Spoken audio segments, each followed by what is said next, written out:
Hello friends, welcome to your YouTube channel AVH market analysis. So friends, आज हम बात करने जा रहे हैं इंडसइंड बैंक के बारे में। जैसे कि आज के ट्रेडिंग सेशन में आप सभी ने देखा कि मार्केट में हमें गिरावट देखने को मिली है। बैंक निफ्टी में हमें लगभग जो है बैंक निफ्टी में हमें 350 पॉइंट से ऊपर की गिरावट देखने को मिली है और वहीं निफ्टी में हमें 50 पॉइंट से ऊपर की गिरावट देखने को मिली है, जिसका इम्पैक्ट हमें स्टॉक्स पर भी पड़ता हुआ दिखाई दे रहा है। और वहीं अगर इंडसइंड बैंक की बात करें तो 0.76 जो है हमें स्टॉक में गिरावट देखने को मिली है, यानी कि 0.67% जो है हमें स्टॉक गिरता हुआ दिखाई दे रहा है। सो स्टॉक को लेकर ब्रोकरेज फर्म्स की कवरेज रिपोर्ट आई है, जिसके चलते कि हमें स्टॉक में तेजी भी बनती हुई दिखाई दे सकती है। हालांकि अभी मार्केट सपोर्ट नहीं कर रही है और इसी रीज़न से हमें स्टॉक में गिरावट आती हुई दिखाई दे रही है।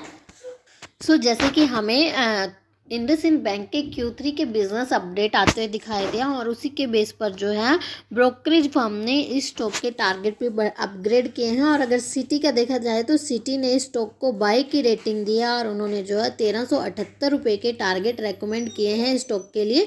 और अगर जेफरीज की देखा जाए तो जेफरीज ने भी इस स्टॉक को अपग्रेड किया है, उन्होंने जो है स्टॉक को बाय की रेटिंग दी है और लगभग जो है 1200 रुपये के टारगेट रेकमेंड किए हैं। और मॉर्गन स्टैनली ने भी स्टॉक को लगभग जो है इक्वल वेट की रेटिंग दी है और यहाँ से जो है 1150 रुपये के टारगेट मॉर्गन स्टैनली ने स्टॉक के लिए दिए हैं। और जो है ब्रोकरेज फर्म जो है स्टॉक के ऊपर बुलिश होती हुई दिखाई दे रही है। और अगर देखा जाए तो स्टॉक की जो है MI5 पोर्टफोलियो है उसमें हमें धीमापन देखने को मिल रहा है, लेकिन अगर एडवांसेस देखा जाए तो ईयर ऑन ईयर जो है 12% एडवांसेस में हमें इंक्रीजमेंट देखने को मिल रही है। और उसी बेस पर जो है ब्रोकरेज फर्म इस स्टॉक पर बुलिश होते हुए दिखाई दे रहे हैं और स्टॉक को लिए जो है अपग्रेड यानी कि ऊपर के टारगेट भी दिए हैं।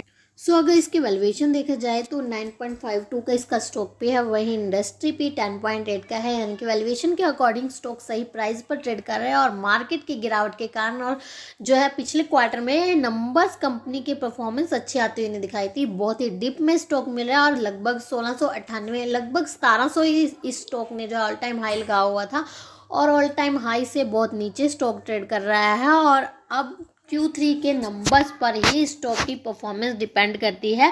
जैसे कंपनी के Q3 के नंबर्स आएंगे देन फिर ही हमें स्टॉक में कुछ अच्छा मूवमेंट बनता हुआ दिखाई दे सकता है। और अगर रेजिस्टेंस देखें तो स्टॉक में हमें जो है फर्स्ट रेजिस्टेंस 1008 रुपये पर आता हुआ दिखाई दे सकता है और सेकंड रेजिस्टेंस जो है स्टॉक 1017 रुपये पर लेता हुआ दिखाई दे सकता है। जैसे कि मार्केट में गिरावट आती हुई दिखाई दे रही है और ज़्यादा से ज़्यादा अगर देखा जाए तो फर्स्ट सपोर्ट जो है हमें स्टॉक में 984 रुपये पर लेता हुआ दिखाई दे सकता है, यानी कि 984 रुपये तक हमें इसमें गिरावट आती हुई दिखाई दे सकती है।